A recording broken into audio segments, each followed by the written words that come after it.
السلام عليكم. وعليكم السلام رحيب. كيف حالك يا زياد؟ والله الحمد لله بخير يا أنا. زياد اشتري منك 500 سنة. ألو، الصوت ما أسمعش. ألو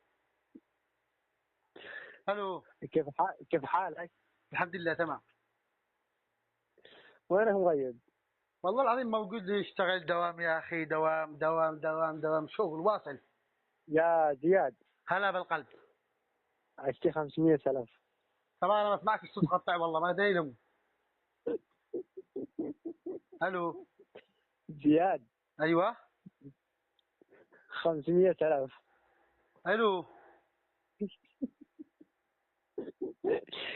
يا هو اخبارك؟ كيف الشغل معك؟ الحمد لله والله كويس، زبائن مليان يا ولد والله. بعد ما شاء الله حتى من النت مليان وزحمة. لو 500 ما تسمعش. ألو، ها. ألو. ألو. السلام عليكم. وعليكم السلام رحيب يا ولد، مالك من اول صوت قطع عندك والله، بسمع ولا هدرة مدخل. اشتري 500 سلف.